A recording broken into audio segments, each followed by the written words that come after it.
of exactly what happened inside the World Trade Center when that first plane went in, and of course the collapses since then. We're going to bring more of those to you now. Barry Jennings, you were on the 8th floor. You work for the City Housing Department. Explain to me the moment of impact.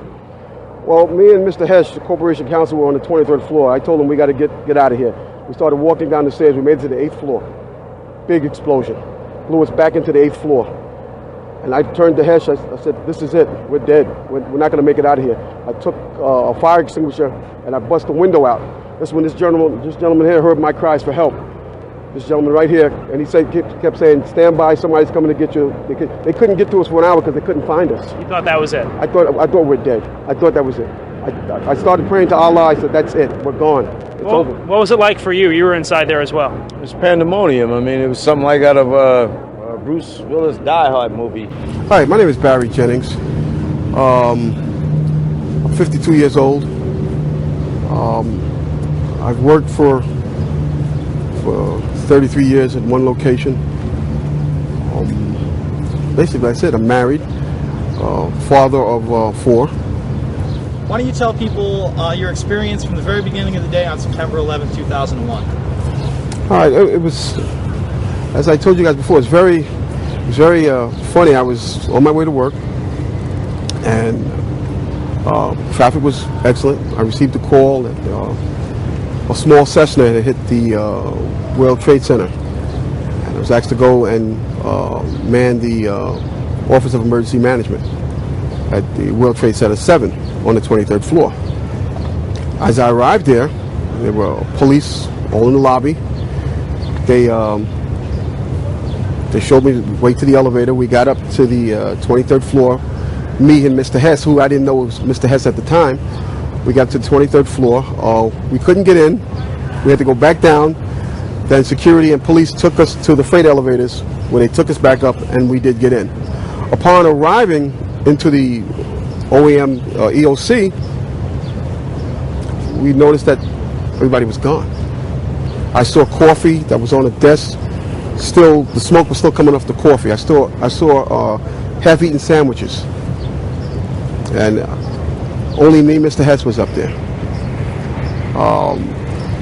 After I called several individuals, one individual told me that to leave and leave right away. Mr. Hess came running back in and said, we're the only ones up here, we got to get out of here. He found the stairwell. When we reached the 8th or the 6th floor, the landing that we were standing on gave way. There was an explosion and the landing gave way. And I was left there hanging. I had to climb back up, and now I had to walk back up to the 8th floor. I was trapped in there for several hours. I was trapped in there when both buildings came down. All this time, I'm hearing all types of explosions. All this time, I'm hearing explosions. When they finally got to us, and they took us down to what they called the lobby, because I asked them, I said, when we got down there, I said, where are we? He said, this was the lobby. And I said, you got to be kidding me. It was total ruins. Total ruins. Now keep in mind, when I came in there, the lobby had nice escalators. It was a huge lobby. And for me to see what I saw, it was unbelievable. And the firefighter that took us down kept saying, do not look down. And I kept saying, why? He said, do not look down. And we were stepping over people. And you know, you can feel when you're stepping over people. My other question was going to be, you said that you'd worked in the Office of Emergency Management since its inception in '99. Could you just tell people what the OEM was and your experiences with it, like how often you would be there, what the job of the OEM was? Okay. Excellent. When the Office of Emergency Management did an activation, they always included our locale. What time approximately did you arrive at World Trade Center 7? I'm just trying to establish a timeline.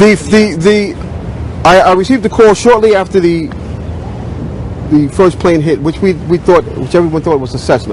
That's what I was told. A small Cessna lost its way and hit the plane. I got there. I had to be inside on the 23rd floor when the second plane hit. Okay. I was inside when the second plane hit. I was already in the World Trade Center 7. So the building was essentially deserted when you and Mr. Hess, well, the command center was deserted when you and Mr. Hess got up there? Yes. Was that normal? No. No? No. Okay. No, not at all. The word we got was they they had to take the mayor and evacuate. So they said that the mayor was in World Trade Center 7 that day? Yes. He was there earlier in the day Yes. and then evacuated. Yes. What's your impression with Building 7 and your experience in working there? What kind of vibe did you get from that building? You know that there was the CIA there, obviously. There was the Department of Defense, the Secret Service was there. IRS was there. Well, I'm just confused about one thing and one thing only. Why World Trade Center 7 went down in the first place. I'm very confused about that. I know what I heard. I heard explosions.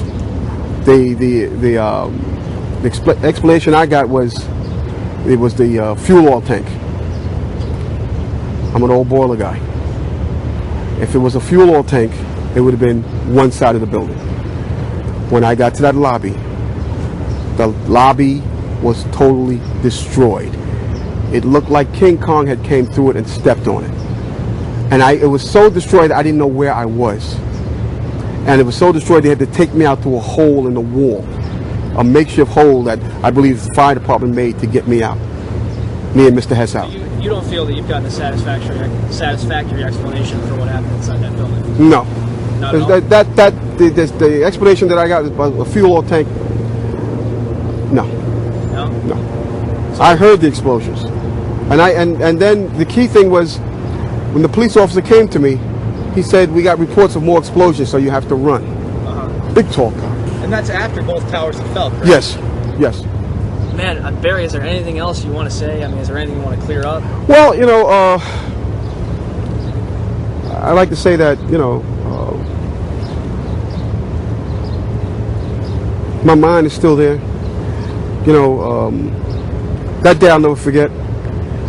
And the explanations that were given to me is totally unacceptable. Totally unacceptable. Because as I stated, I was there. I lived it. I lived through it. Actually, I thought I was going to die that day. And it wasn't until some years later that I testified in front of them. It was very, to tell you, it was very scary because they looked like very important people. Yeah. They were questioning me about certain things. And, I don't know if they liked the answers I gave. I could care less. I gave my account of it, the truth, and that was it. When I got home, I sat down in front of the TV and my wife said, why do you keep watching this? Why do you keep... I couldn't stop watching it. And that's when I found out Building 7 came down. I was so surprised. And I'm saying to myself, why did that building come down? And I knew why it came down because of the explosions. And it was not no fuel oil tanks.